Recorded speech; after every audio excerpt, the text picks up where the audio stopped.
Oh, jamaa, I'm just hearing sawa. Hello.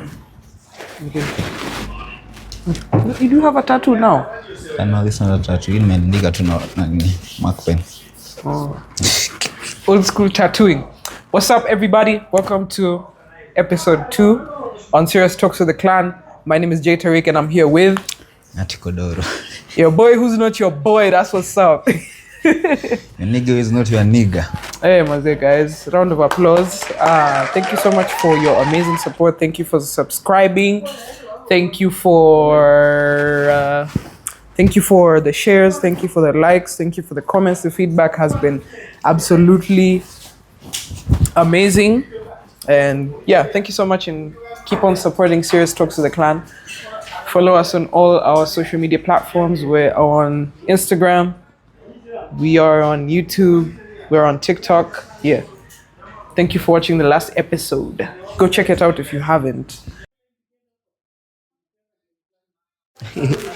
All right, so how you been, man? Since the last recording, how you been? I've been good. What has changed? What has changed? That's a good question. Since our last recording. Yeah. Actually, that's like how many days ago?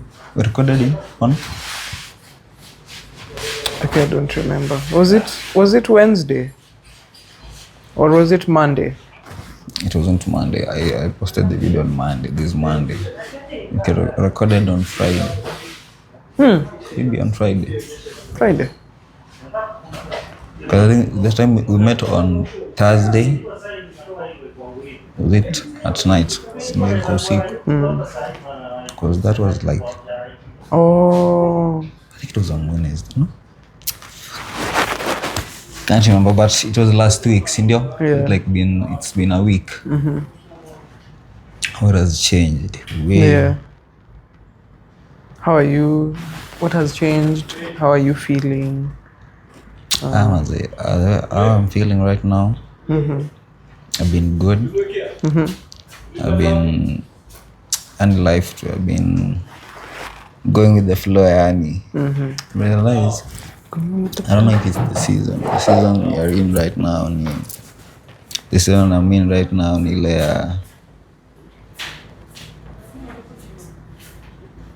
Could try kunini do foundation.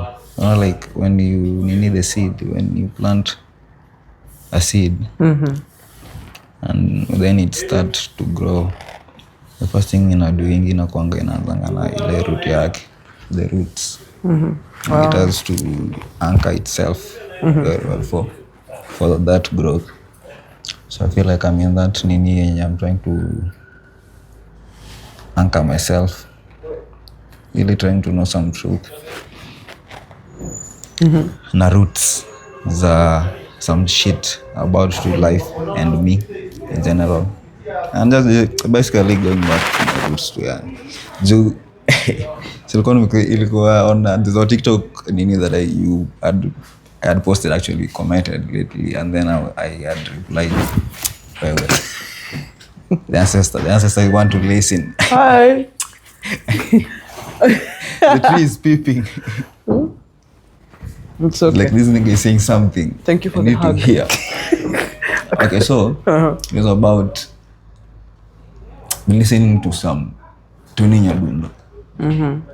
And some Nyatiti, like those old Nyatiti. Kuna this nigga, I can't remember his name, but man, the music kuna venye there. Like I kumbusha back to ile time nilikuwa nasikizanga radio. With my dad. My dad really used to just send along and I read down my radio to hapo hivi nacheza ngoma.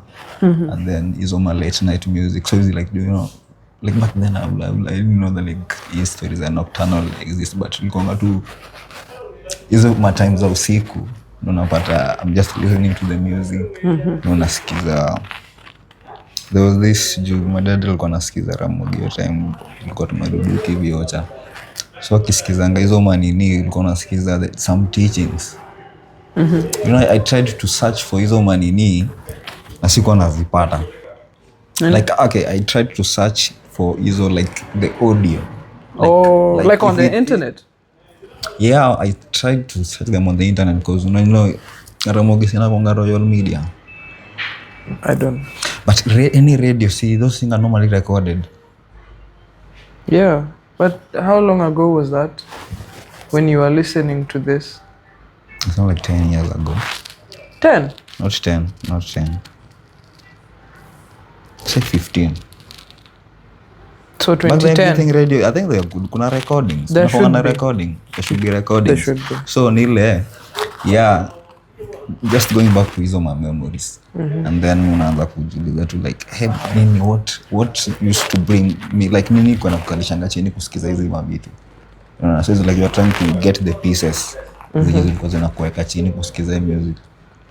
Na get, unapata ni the message kenye watu wako nasema ama storytelling, because ukisikiza tu ninja dunde the storyteller. And then one thing about hizo mangoma, song will be like 12 minutes or even 15. Just whole 8 minutes of just repeating the same thing.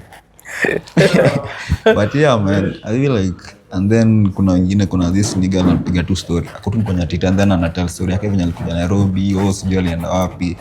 I think any lume yenye anaweza kuwa na relate na hiyo, wala anaweza jua wase anaweza relate nao sana, cause find that like this is how we were like back then, like that's how our like culture yetu ilikuwa hiyo, ilikuwa ni music, na music ndio ilikuwa na connect wase, ilikuwa na bring the communities together. That's how you see our artists wenye wako saizi, like people like nani akina Bien wa Ben has been doing some amazing work, man. He has. Hey, he's been doing some amazing work, man. The cock nigga. That's But yeah, but it is correct. Yeah. The cock nigga and the bald nigga. Yeah, so man, even though life imekuwa manzeni, nimekuwa tu trying to go back to your roots and understand hiyo nini. And kuna kitu ina connect hiyo me going back, kuna kitu ina connect na something yenye I'll just talk about it tukiendelea mbele. Wewe umekuaje? Sijataka nimeanza question yako correctly, but just wewe umekuaje? Yeah, you have. You've basically, this is just like, it's a catch up segment. And so I've been good, Maze. I've been good. I've been clearing up the amount of workload. I had a serious backlog, you guys. Woo! Yeah, so mainly I've been working and just having time to myself, because as an ambivert, I get to enjoy the best of both worlds. So I do have seasons where I'm very out there. The extrovert in me is out. That's when you'll find me, most of the time, that's when you'll find me hosting events. That's when you'll find me dancing and doing music and whatnot. But sometimes I need to recharge and just like be with myself. And so, yeah, that's what I've been doing. Been working, taking care of myself and just slow living. It's about to be a very busy season. Yeah, because this is the entertainment season. People got money in their pockets. The Premier League is here. People are ready to spend. Yeah, but like about the recordings, there's some people who used to record on cassettes. Yeah. So you see, the real vinyl guru, he's at Kenyatta Market. It's a record store. I don't know if there's some places you'll take me. I don't know if there's some. I'm sure there's some Kenyan somewhere who has those recordings on a cassette. There has to be. The first time I had that cassette, tulikuanga, I think someone had bought it. So ilikuwa na play radio. So unaona venye play radio. Actually, it wasn't like even a radio. I don't know. It was a recording. So alikuja ka record sauti yetu. Afu the nigga played it back. Oh. Ati nini? It was like witchcraft for us. Like what in the magic? So that's like a you. That's going like, to a younger person right now. Yeah, like now me seeing that thing, and I'm like, what the fuck is this? So he was playing it back. I think that really, kuna tu venye ni excite, and that in a way, that's why tuna record kitu saizi.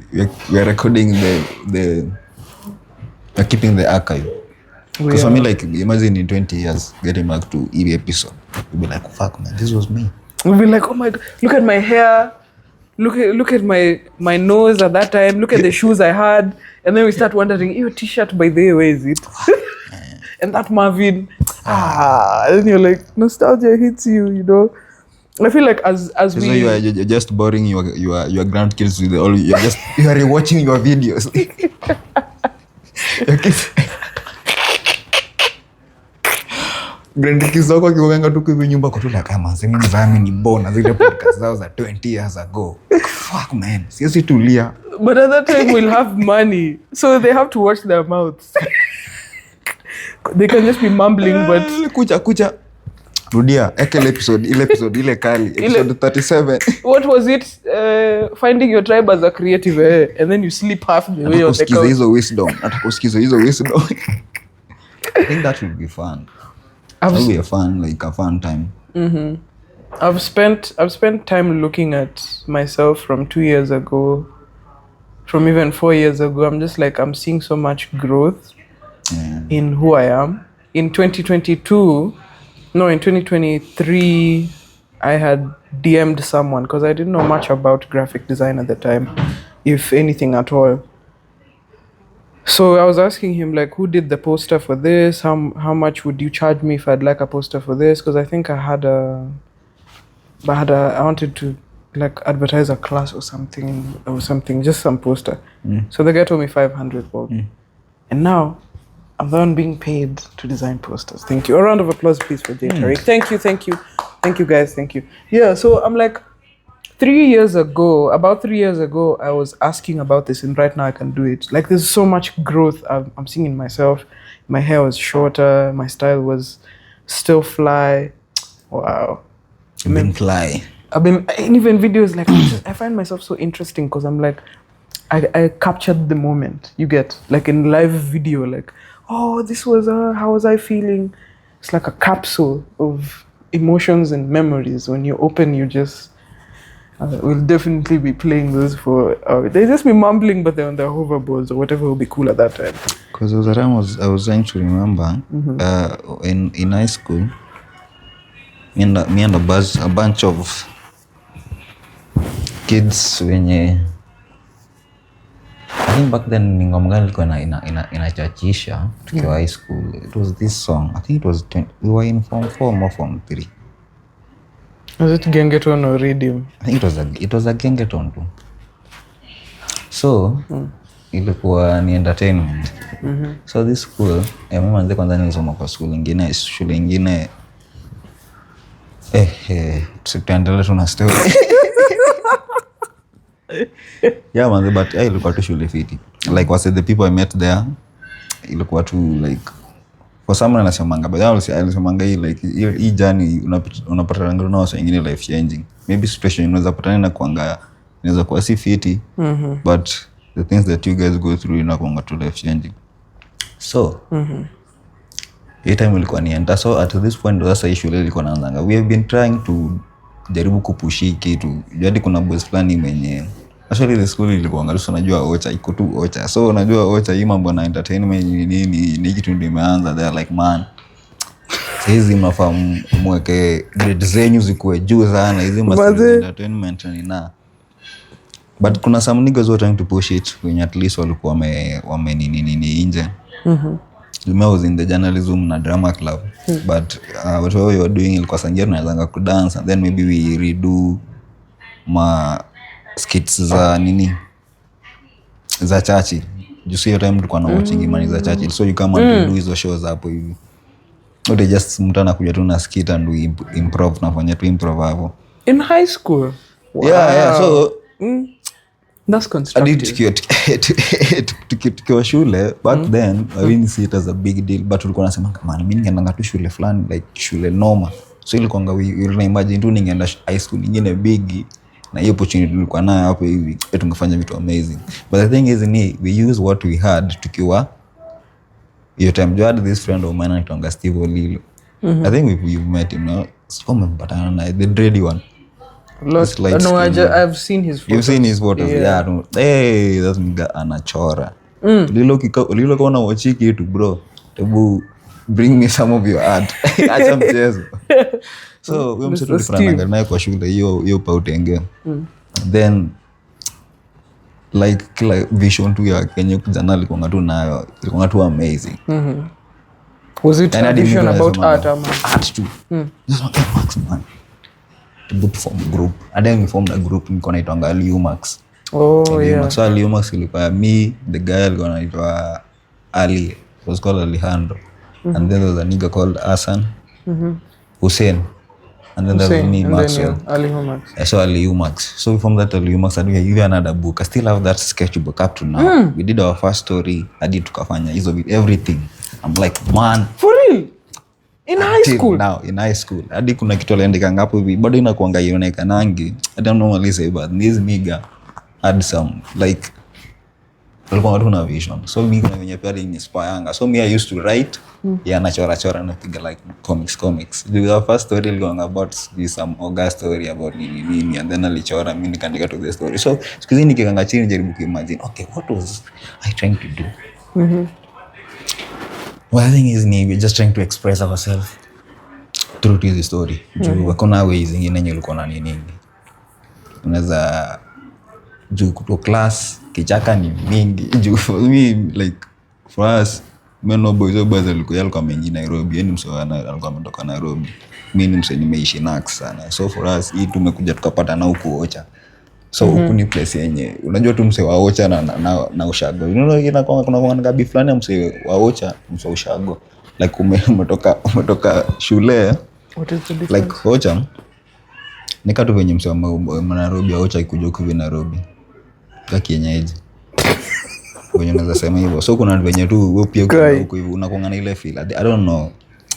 Unasema decolonization ni kitu inafaa tu kufanya for every like even Africans. Kuna you know they need that decolonization because there's a way in which is this urban area. Unasema you're African nini but we are not that. We are very westernized. Very. Unaget. So ni how do we bring back ile nature yetu but now in a modern world, unaget. So ni ile yenye tukiwa huko hivi time ile sisi tumepatana na sisi wote ni na bontao. So ile bontao so umekuja kusomea Ocha. Kuna watu wenye unakuanga like back then we don't understand whatever was going on in your family but tulikuwa tu like okay macha mimi tu nisome. So tulijipata through a situation na Kenya ilikuwa na tu nini ilikuwa hiyo kuchora hiyo art and we did some amazing work. Ilikuwa maybe ana yake enda tukafunga shule, maybe ameenda na sketchbook anafanya mambo zake, mimi just Ocha. Hadi tunapata na ngoko. So I'll say getting back to those memories kuna tu venye like me seeing back then me going back to hizo memory hizo time and then me seeing myself now pia nasema there's some growth.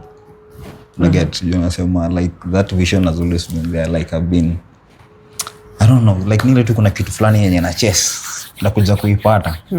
Yeah, so I feel like for anyone or any creative do kuna watu unayojani kuna kitu tu na chess ingi, you don't know what it is, you'll be uta try every art form. Unaweza kuwa umetry dance, umetry writing, umepiga ni juu for some people inakubadilika kwamba ile inakusemanga people evolve. Evolving, you're like man I'm pivoting to this, you're just still an artist. You know now this is the way that I want to nini my message to relay. Yeah. Guys, for I feel like that has brought up something that I'd like to ask, like so we've both talked about growth, right? Yeah. Personal growth, let me specify it that way. So like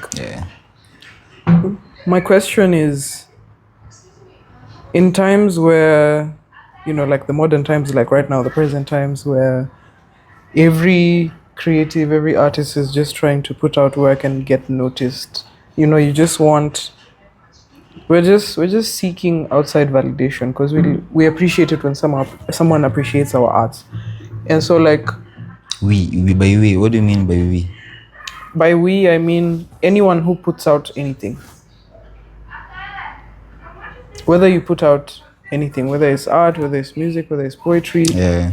Like you're a performer, you're an entertainer. You would like someone to appreciate what you have put out and someone to relate with it so that you don't feel alone.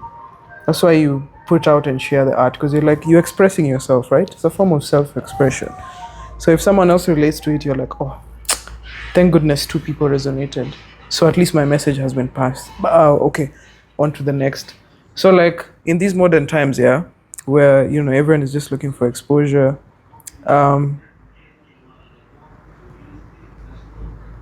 when would you say it is okay for a creative to turn down a project? Like when is it okay to say no to a project? If someone would like to collaborate with you, maybe they'd like you to do something for them, when is it okay to just be like, I'm not doing that? How do you discern deals? I think from me, what I understand, I think like for every creative, we're all in our journey, we're all in our worlds, we are all trying to build some worlds. In this world yenye nataka to build, you might know unaweza kwa ujui, una get, and through hii world yako, the way you build it, unaona it like it's a system, it's an organism fulani yenye una build. That's how you build like an artist. Just any creative. You're someone who can create a world. And you can create this world yenye ulete wasi wengine wakusaidia kubuild to better nini. And then inakuwa about just a vision, like where as an artist. Mimi like as an artist nile yenye fanana jua. This is like my vision. This is my vision. Like having a vision kujua. Me in 5 years manze. This is what I want to be. Una get. Now that is what you're trying to be from your like size. By in 5 years I want to be like a film director. Sindio? And being a film director si kitu tu just decide hivi kwenda tu kwa director. Unaweza kwa film director and you also a writer. You can just be a film director and ile uko na ile hiyo like you have that passion. Like call it a passion, I don't know, but just uko na hiyo vision for stories. Na get, because director and Williams unyako na vision. Na get, so in you, me wanting to be a director, in 5 years I want to be msi anajulikana Kenya, sindo, as a director. So hiyo vision yangu lazima kuna watu wenye nahitaji kwa hii. It's like that, you already know that that's your goal. And then your goal, you have to get some people to reach your goal. So like you now break it down. Like nile yenye so unaanza ku break down that nahitaji nani kwa ship yangu. And who thinks like me? Who can? So nile na you analyze, okay, hapa hivi ndapata. I need a writer. Nahitaji team, maybe nahitaji investors, I need producers pia. Watu kama una get, you might decide to seek producers wenye wako na do. Una get wenye watafund project yako, and then you seek a writer. Well, there's no water. You seek a writer somewhere. I'm coming. So yeah, that's a water break. Go ahead and grab yourself a glass of water or a bowl of water. Last time we talked about carrying it in that nice water. Go on. What was I talking about? So I think ukishakuwa na hiyo vision ya mi hapa hivi napenda nataka kuenda. Unajua tu nataka kuenda now. Na get, so it's like, okay, I need an editor, I need like just having the nimejirudia sana, I feel like nimejirudia sana, but I'll just try to break it down to nisi nini. Nile ukishakuwa na hiyo vision. And then you stick to that vision 5 years, ndio unataka kufanya. Na ndio watu utasik. Ndio. So you network with people nini, as we tell them your vision and nini. Kitu unaanza kufanya ndio hivyo. You be seeking script, unaanza na short film nini, you know get. So utakuanga napata na wase nini unaona. So pia in a journey of you trying to find watu. In my journey, let me just say, in my journey me trying to find watu. Kuna watu wenye ndapata as I start. Kuna watu wenye naweza kuwa in my vision, wanaweza buy into my vision. But as I go, kuna vitu zenye we as human beings pia this is our creative side. You're trying to pursue this creative side of you being a director, but there's also life that is happening. Kuna the financial issues, kuna mental issues, kuna family issues, so you're dealing with other things. So you might be well in hizo vitu zote, and then excuse me. Hii ndio sasa point yenye kuna kongana that honesty pia ya the people you seek in your team. So you need people who will be honest with you, like, okay man, mimi ndo niko hivi, situation yangu ni hivi na hivi, right now this is what I can do for you na hivi na hivi, na get honest na deliver to that promise, na get. But you might find people who wamekubali kubodio ship yako na wanaenda na wewe, but they have other issues that they are dealing with na wataki kukuambia. They're not telling anyone in the team, because if you're not telling me any issue that we're going on with, siwezi jua, na maybe hii issue yako kuna time fulani itakuja there has to be a day itakuja disturb to the nini of whatever we're trying to do here. Na get nini unaweza kuificha, kama maybe unaweza kuna shida fulani ni unakuwa na rent fulani, si ndio? Unadai wa rent na udai kusema. Na get.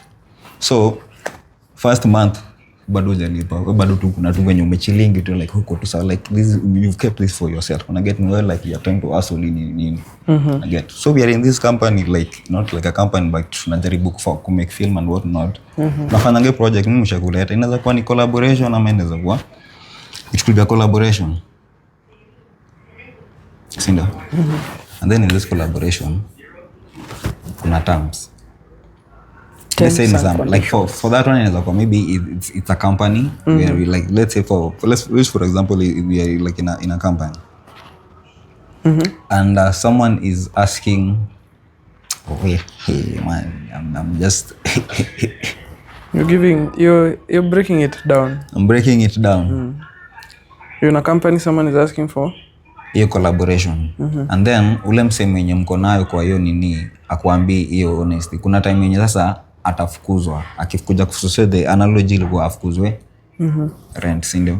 Na kwa make sure I'm yawning. Yeah, just yawn. Afukuzwe rent then aja kushow, si ndio? So utakuwa hapo hivi umechill, unategea nani, and then nani doesn't show up, akuja kushow up, ndio like nyinyi mnafanyanga hii kitu project, ndio kuna venye akikwambia hata you might not help in a way, but kuna venye unaweza tu jua a way ya kusort, inaweza kusaidia kusort things from your side, and then you see how unaweza mhelp kwa like, okay, it's a good thing umeniform mapema, so unaweza seek help from another collaborator, ama ukiwa na venye unaweza msaidia. So like unakuwa sure yenyewe hata nikikulose kwa nini ndapata mtu mwingine. But when you feel for collaboration, the good time like ile tu ni kujujua like you as an artist, what's your vision, na hii vision yako unataka kuiranaje juu you are the whole of the vision, una get, na hii vision yako wase una board, wase lazima kuwa honest na wewe. But you know it's not easy to talk to someone like that.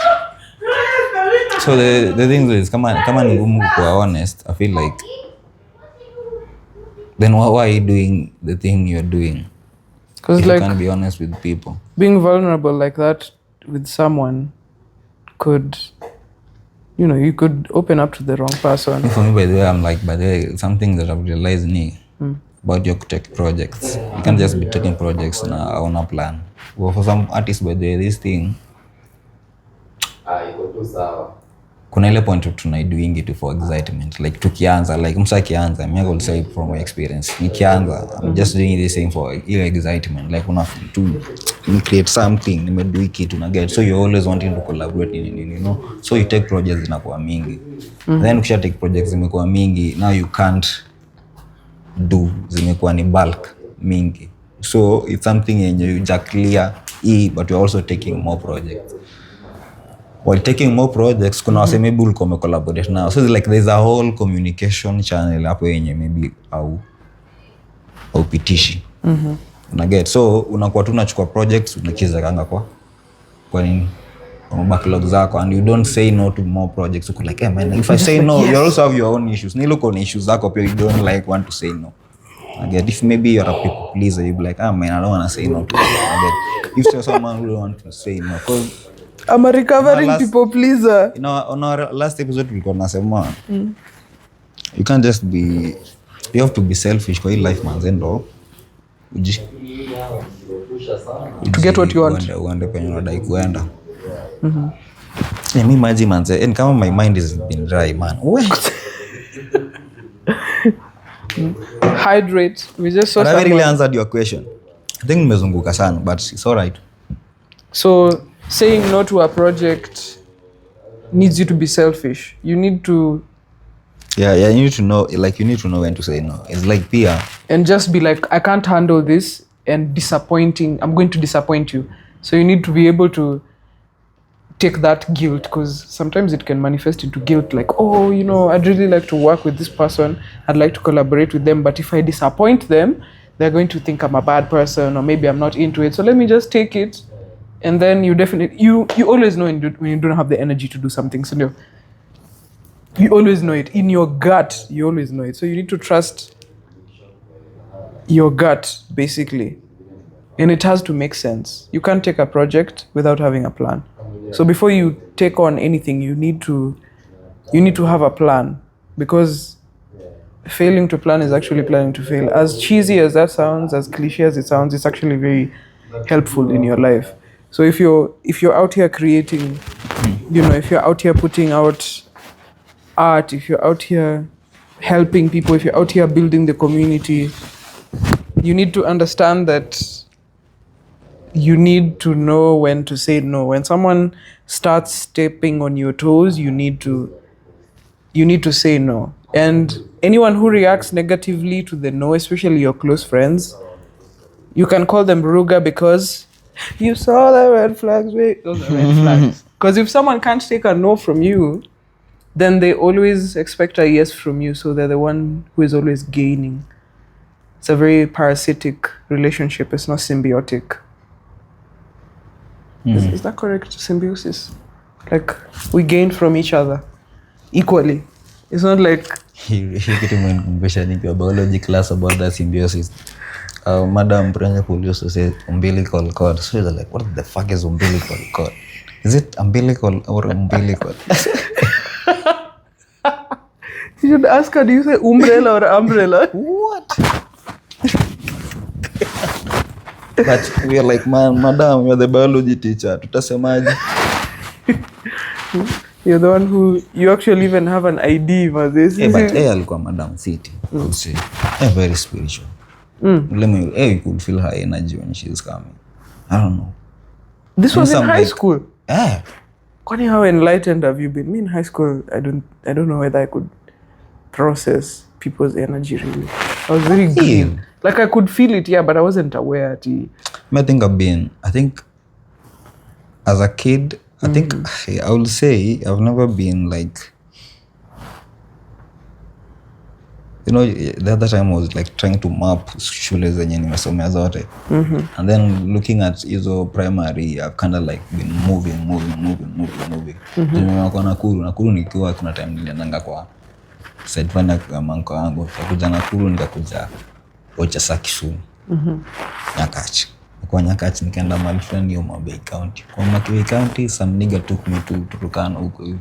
So there was I couldn't like make friends ama kukuwa na wase. So someone was always been, mimi naweza sasa kutoki mimi. So to make friends is like ni kama direct to energy. So it's like I've been with many people, pia kuna wase many bullying, kwa bullied. So it's like lazima tu utakuwa tu na some sensitivity iko tu ya kujua tu my energy tu. But I think that's something kila mtu ako naye ama kufeel tu energy. Yule madam uko na za kufeel tu energy yako kusema tu but she was spiritual. There's some shit that she told me once manze tukiwa kwa ofisi.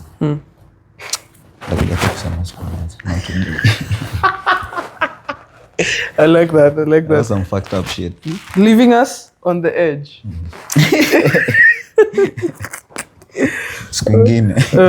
Another day. Yeah, so you have answered the question. Do let us know in the comments. But how was in the comments? Let us know if you have any question by the way. Yeah, yes, like, what was the question again? So like, how can you tell like, when is it okay to turn down a project? When is it okay to say no to a project? Like, when is it okay to say no to a project? So if your energy is, you know, protective and hardening around this project, then it's a no for you. And sometimes that can be hard because maybe the compensation can be worth it. And, you know, you just feel like, oh, it's just, I'm just bending a little more, or, you know, just a little, you know. But I'd add something else. That I've also noticed with my creatives. Could be doing a project with someone. You're talking about this project. Maliza, and then there's this another project, and then there's this another project. So you're like, what? How many projects are you supposed to be doing? So I think like that kind of like inajaribu kute like how what's your vision, like you as like now you wewe vision ya umse iko aje juu hii project tunafaa kufanya. Kuna project ingine, so I feel like pia if you're all over there it's something yenye pia I'm trying to naweza kumbuka actually kuna wase as in LP kuna time tulize mangamani for now tunaweza keep some projects like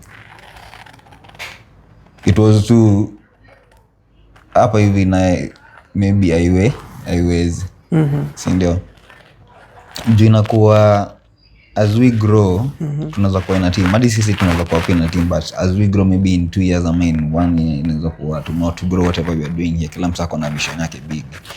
Inakuanga all about the vision juu tunaweza kuwa tu hapa hivi we are doing this thing and maybe someone maybe na kupressure kukua kwa show na get peer pressure. You don't want to be in this show, you're like let me just go do this show because maybe this is my friend ama nini una get or maybe I'm also doing that to you una get so nile yenye if you are not honest with each other you like Max, me I'm doing this because my vision for this ni there's a way in which I want to impact people, ama nataka ku tell stories fulani ama tu nataka ku share a platform with other creatives. You just want to bring creatives wengine wakuja wa share stories there and that's it, be bringing them get nile tu that's our vision with what you want to do. So nile yenye as fear creative nile mkikuja kufanya project mjue what's the vision with this, like uliza tu mse what's your vision with this project unataka ku like unataka unaendaje na get unaweza kwa tunafanya project na maana utaifanya tu hivyo wewe mse umalizange ma projects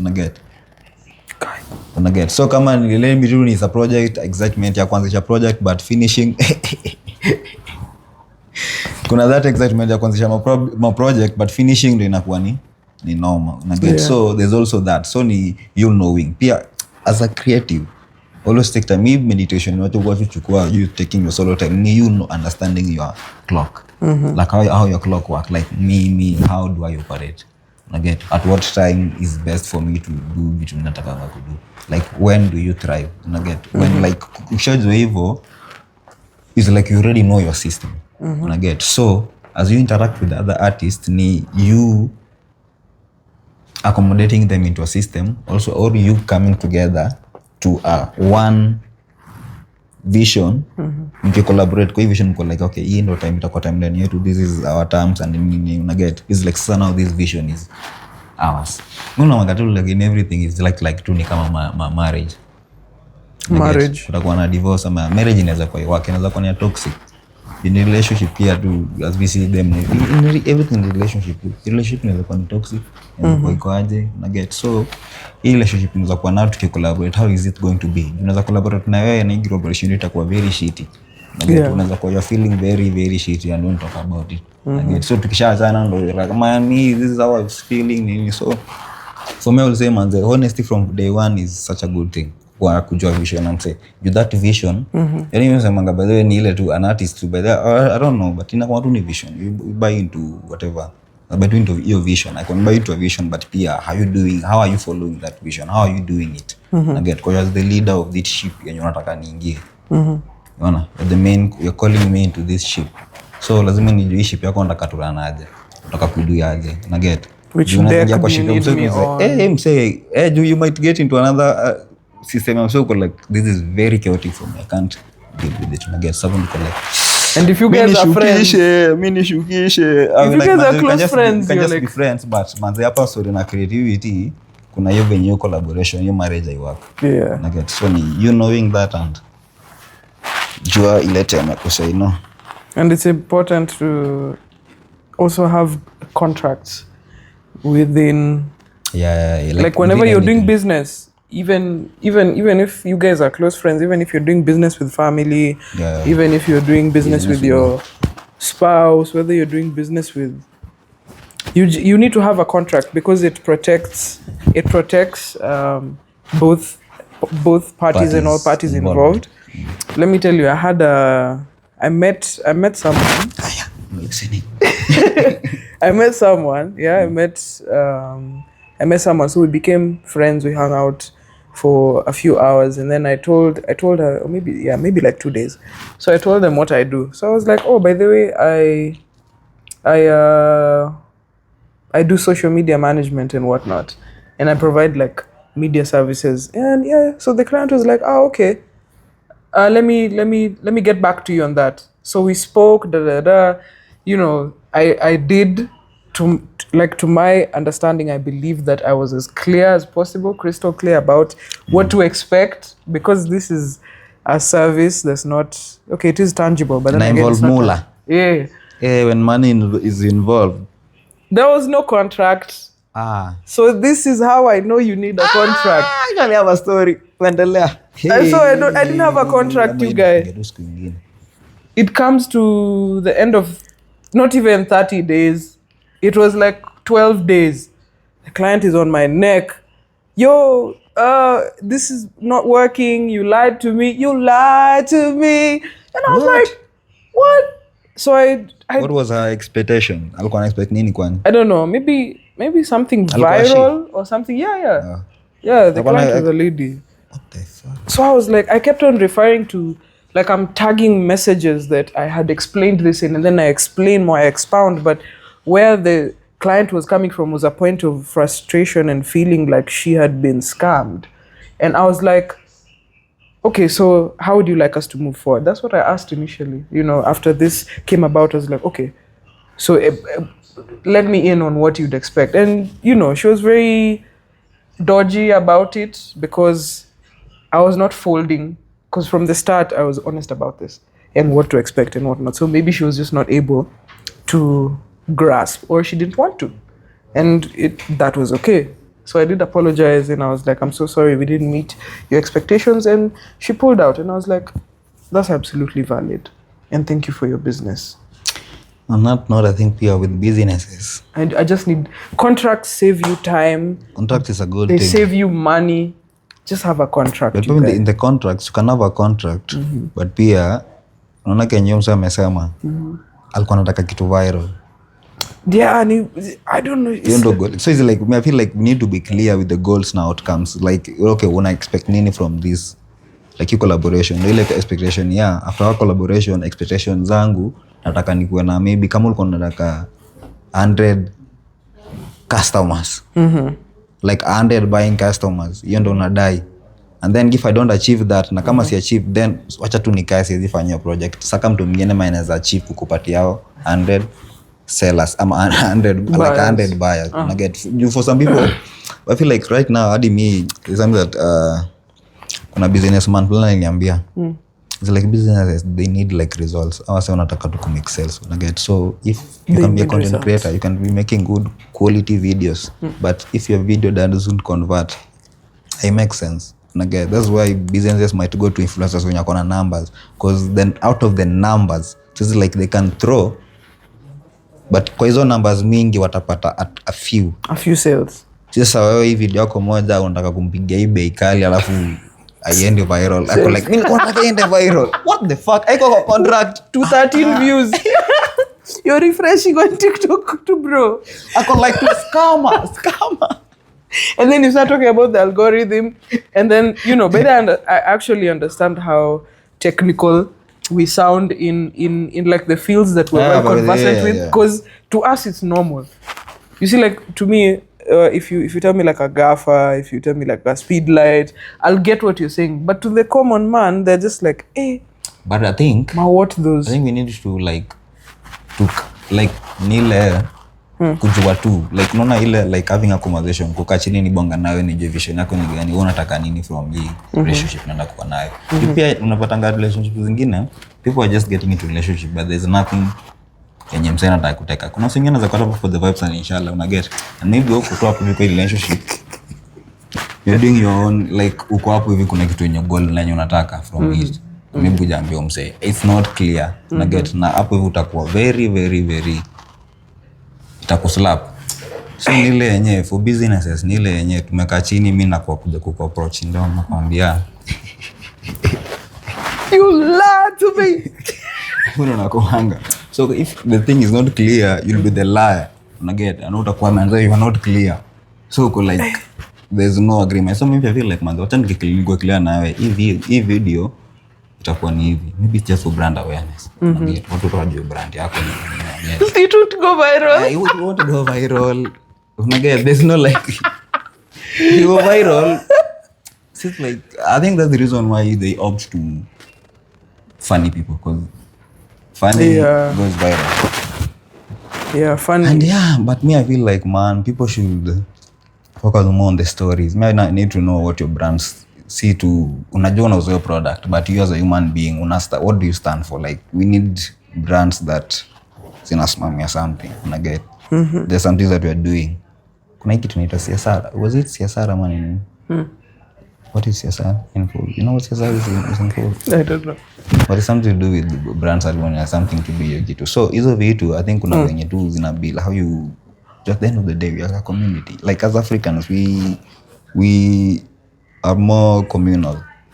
We are more communal than other races. So nile yenye whatever you're trying to do ama to any artist ama any creative yenye anataka kudo ni you are building a community. Hadi your business yenye uko ni community fulani. So mimi nasemanga manze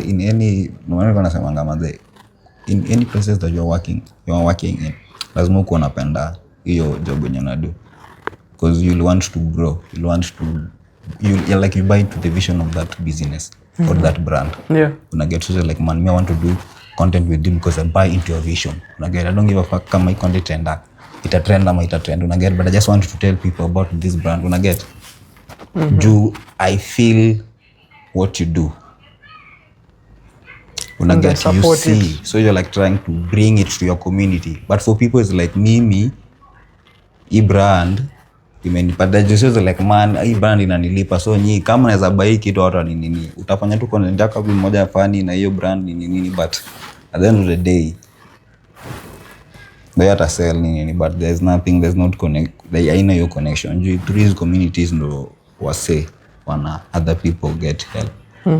Get businesses is cooperative as a community kama Safaricom. I don't know how their culture is, sijai kuko ndani, but if that's how they're operating, it has a community yenye very inclusive, inasaidia wase ku grow. It's not all about to do manzeje ukikuja hapa tu unataka tu ufagiange tu kaza guru ni kufagia. Kuna siku moja nataka kuambianga tu yani kitu kingine yenye inaweza ku like just ku improve to life yako yani.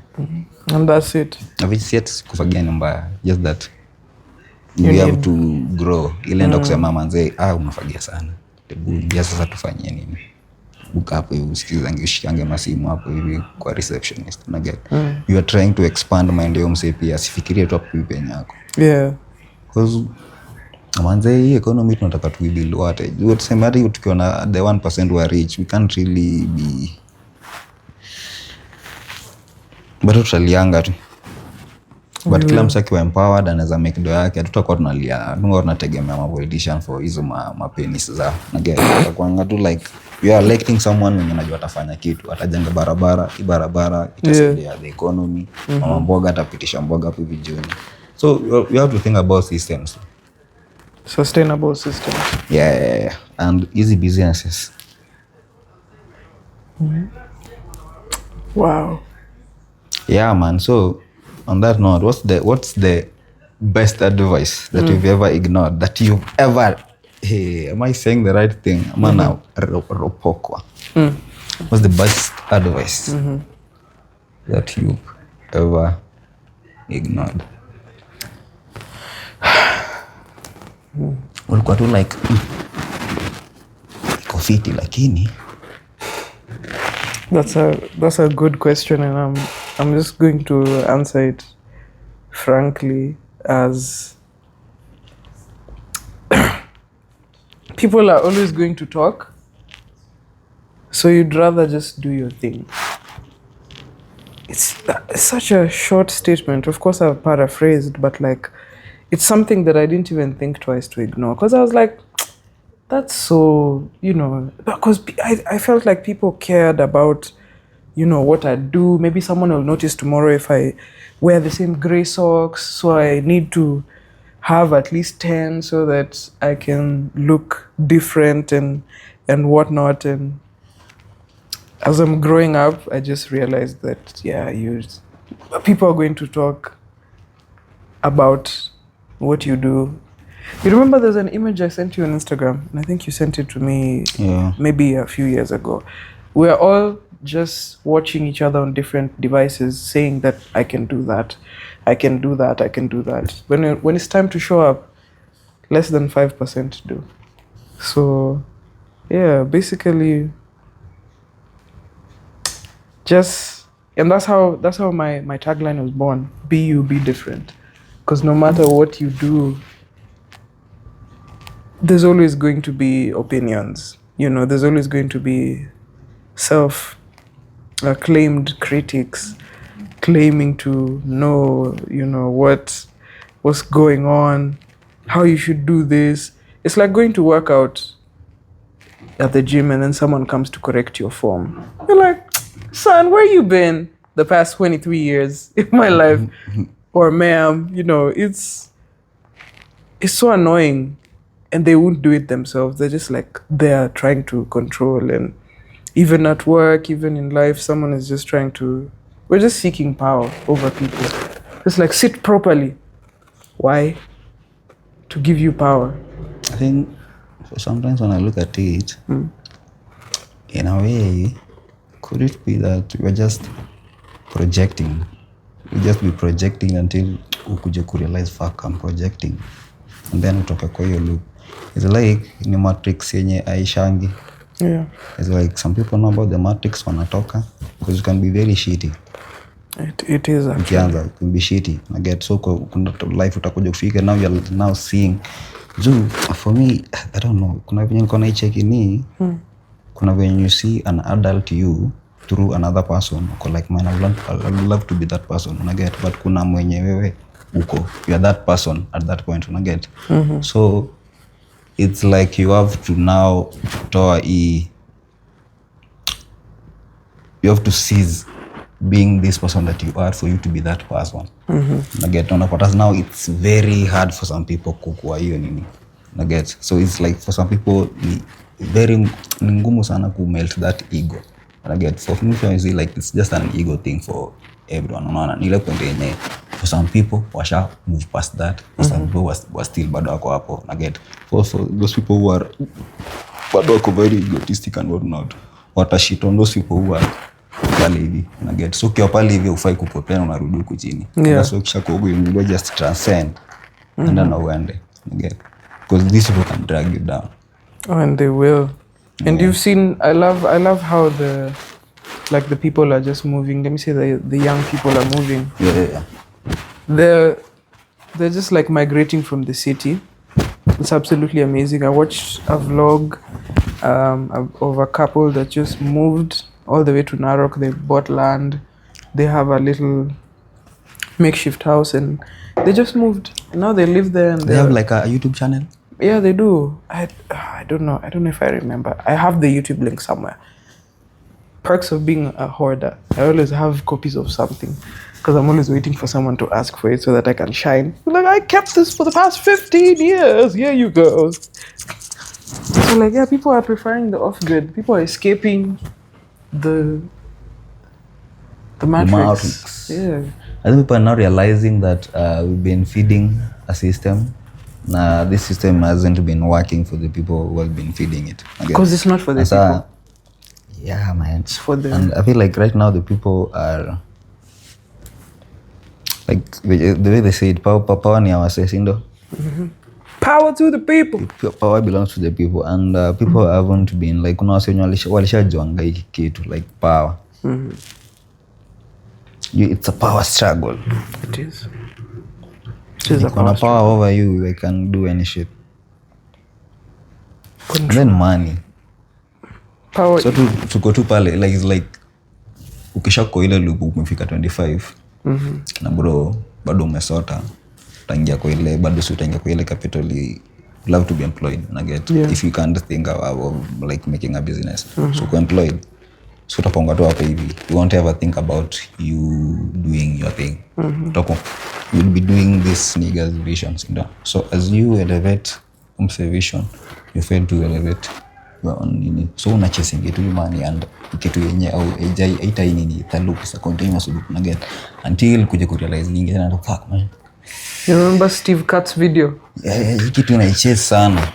Grabs the dollar, then it goes and then you go and chase it. Yeah. So, you know, I there's some nigga that I used to watch his video. Ni aliacha job. He's actually 49.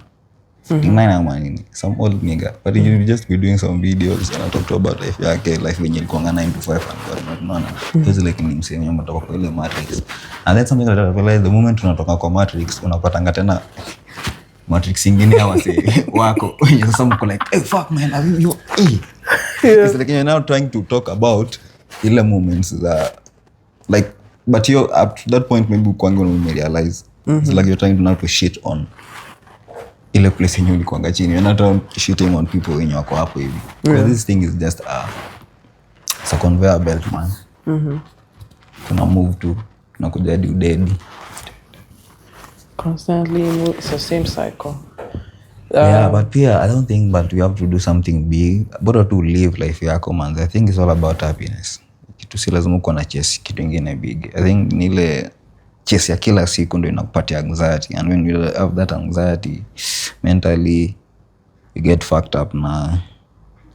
And chasing happiness is expensive. Very, very. Do you see how efficient these days express delivery is? Happiness is being advertised on a daily. It's just get this, get this, get this, get this. And how do you find happiness then in such kind of world? Within yourself, because otherwise you'll just be trying to fill a void that can never be filled. It's a very deep abyss.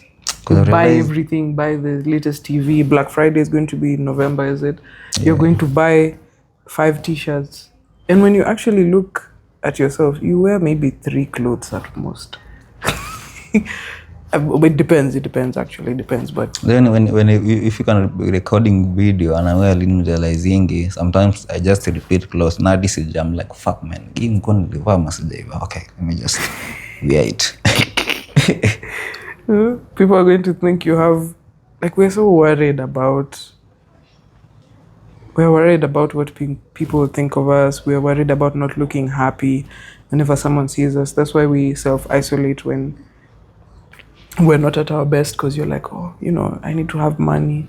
I need to be able to buy my crew a smocha. And if I don't have that money, I can't tell them because they'll think I'm so uncool, which goes to, you know, people pleasing. Like, but me, I would say, manze, what really helped me, I think it's just the world within you. The world within you. Yeah, it was fucked up at ikianza. It's normally rough, man, because it's dark down there, but nearly too, it's a road that you have to go to. And I think kuna hii concept do you know ile concept ya Bible ya Jacob? Was it Jacob who wrestled with God? I have no idea. Let us know in the comments. I don't know. Yeah, so Jacob is the one who wrestled with God in the Bible. And for me, like, I didn't know I could read the Bible. I need to have that Bible too, like the hard one. We saw from do ikona some perspective. It's just a human being who wrote it. Na alikuwa na perspective zake, what his vision and whatnot. So you find out like the nigga wrestling with God is like you. It's like you finding now yourself na kukua like, man, this is what I've been. It's like you like we kujiona for the person you've been and just being real with you. And I get.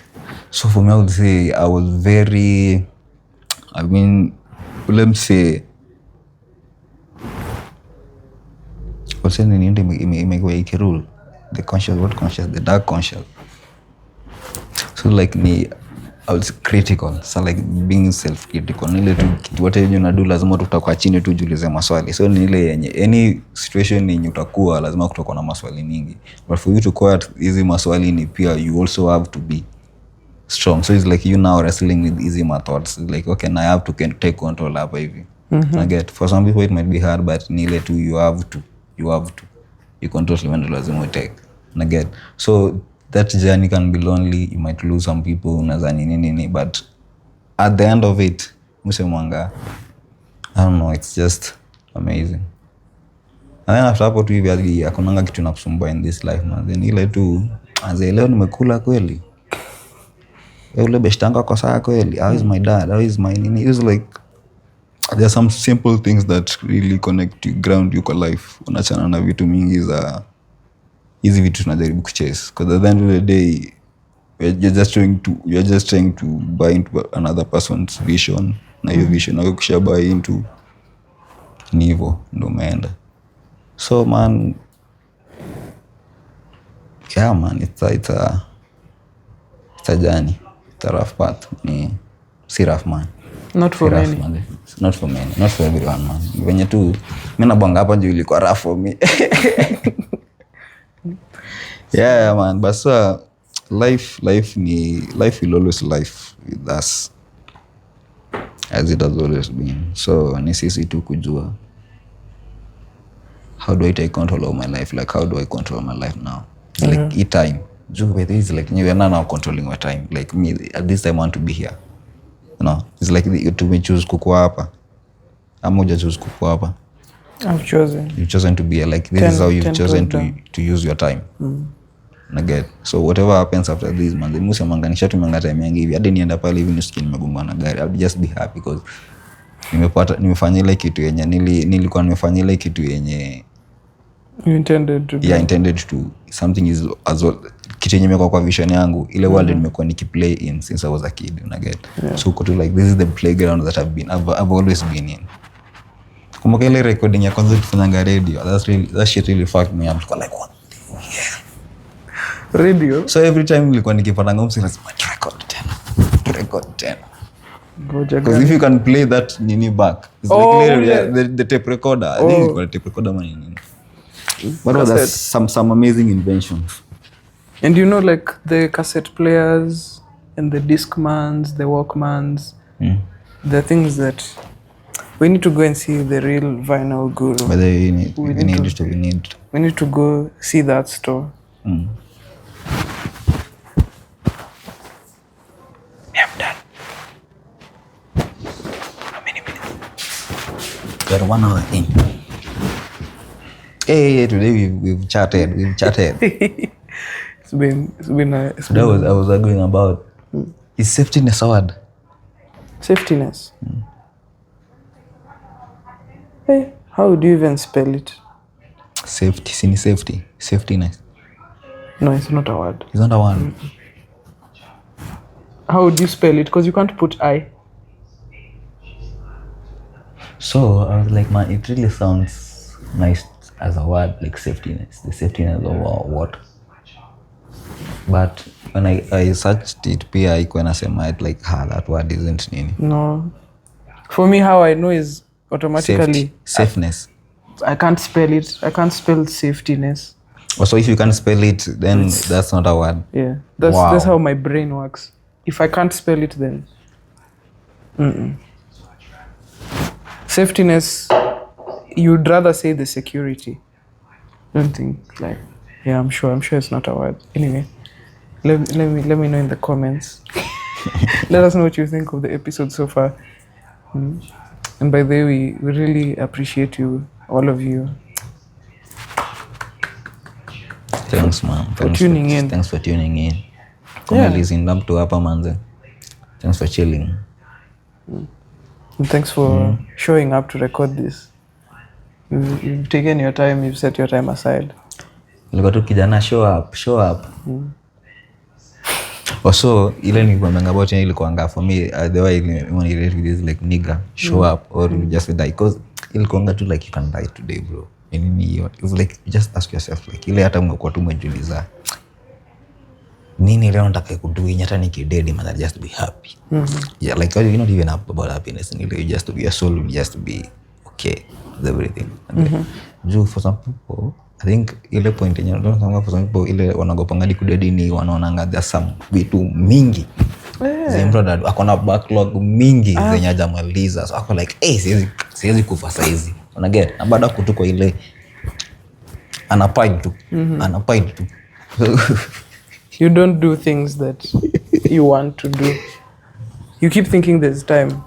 Yeah, but man, in life, so what do we have? What choices do we have? You don't have time, by the way. Unajua, when I was coming today, You have choices, no? yeah, you always have a choice. Yeah, there's a choice. But you don't have time. You don't always have time. I was thinking about that today as I was coming here in a very sketchy Nissan. I felt like I would die. That's why I had that revelation. I was like, hey, I don't have time. Yeah. The time. Stop thinking you have time and just do it.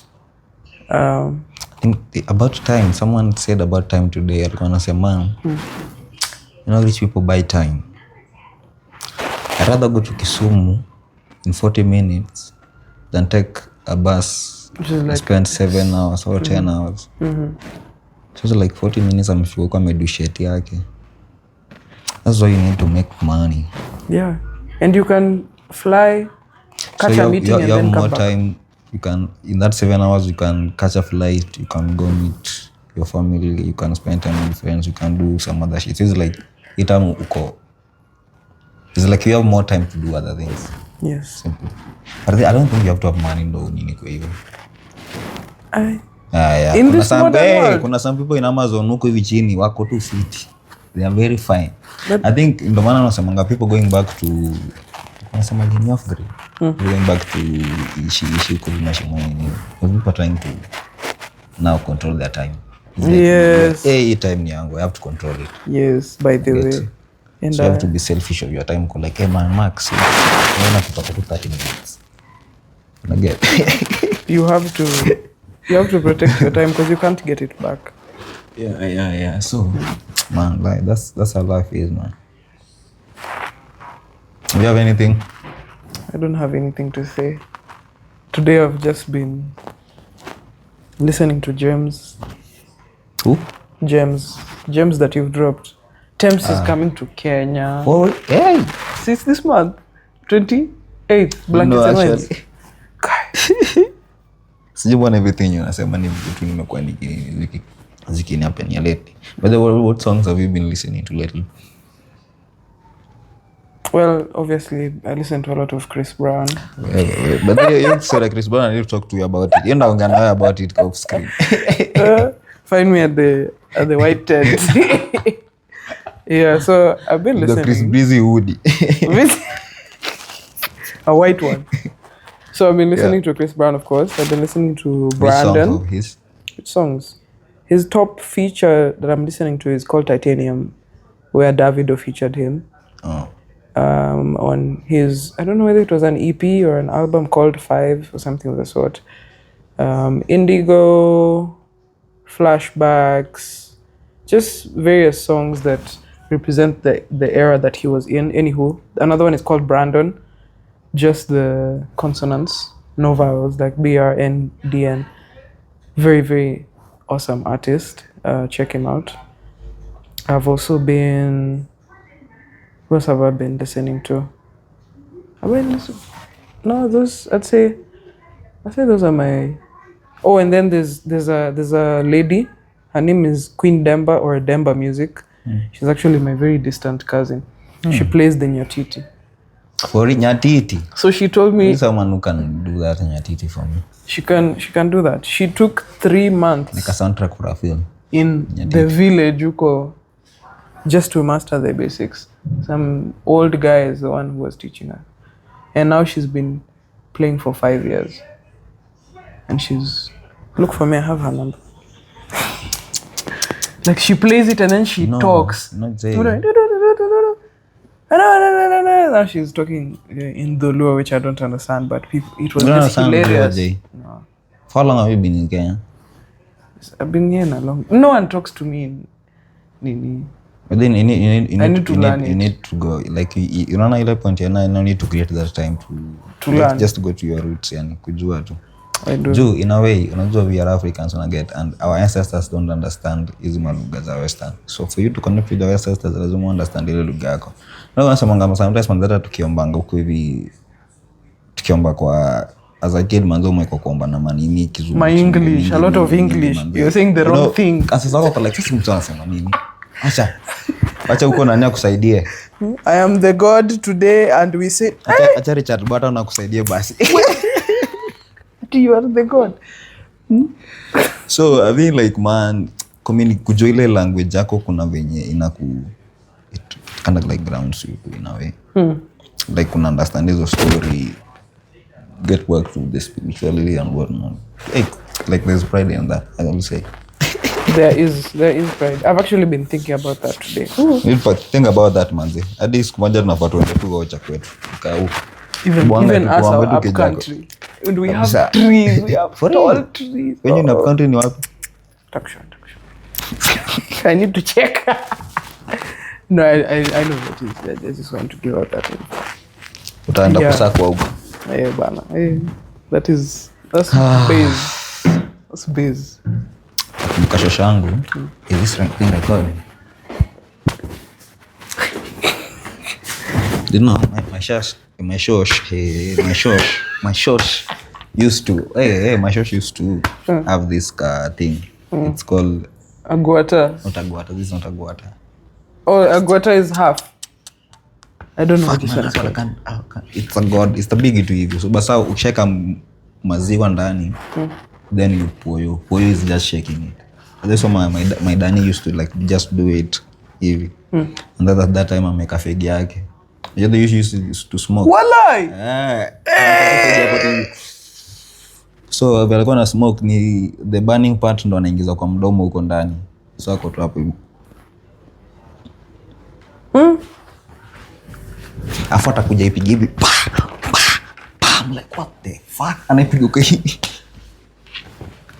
So akishaipiga hivyo for some time ndo itoe hiyo mafuta, the cream part of it. So akishaini ni hivyo atai transfer kwa another like a kasuku ama sufuria. So akishaiweka hapo kwa hiyo kasuku mafuta inabakingi, mafuta inatokanga, so like it's separated, the cream is separated from the milk.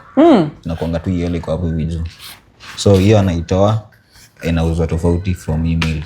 Because like milk unapatiwa but to get two products. And so I'm like they used to get cream from milk too natural. Man, they feel like I was all kanga too very wise. So alikuwa nangano za milk. We imagine wanapiganga tu hivi. You can sketch that. Your time. Ebu sketch that just like make a flip book. You and Bob Nyaswenta, you collaborate on that. But I've met some, but in my journey that tangu tu nini nimemet wase tu amazing. Like creative too amazing. Like people can draw, people can do animations too. Like nani Kevo ask media. That nigga anafanya animation genye. Sasa hizi ndio vitu ni venye job hapo na mshika. I mean like Sona is not doing his project and I do project ya nini. That's why manze I don't know kuna artist. I think it was a thumbnail. I didn't even watch the video, but it was saying like every creative or every artist right now manze you need to have a YouTube channel. Why? You need to have a YouTube channel manze. We dream of being on TV. YouTube is the new TV right now, man. So just to do your thing, eka YouTube channel yako, whatever you wanna bring to the people, yeke up. Alafu unakuja unapatia maziwa. Manze, my Danny used to bamba me with milk. What? May her soul rest in peace. May her soul continue resting in peace. That cool granny. Cool granny, man. Man, I feel like, man, sometimes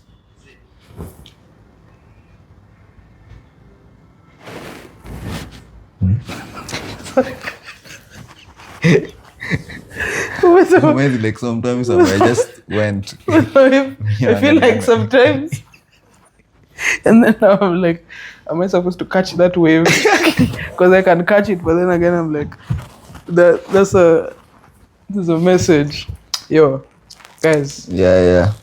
thank you for tuning in. This has been an amazing episode, and we'll see you in the next one. I have been your amazing host, Jay Tariq.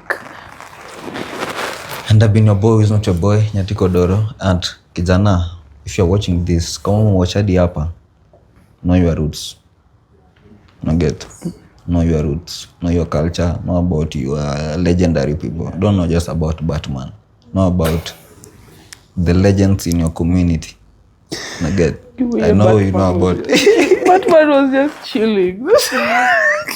He was probably on some roof somewhere in Gotham. You know about the legends of huko, but I think it's good to know about your story. Itakusaidia kujua how we can fight these problems tuko nayo. Those people, they had problems and there's a way they used to deal with them. So you finding the roots inatusaidia ku solve these problems tuko nazo. And manze,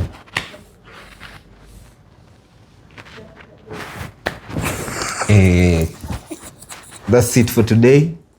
See you on the next one. See you on the next one. Be you, be different. Think for yourself. Yeah, that's what's up. That's what's up.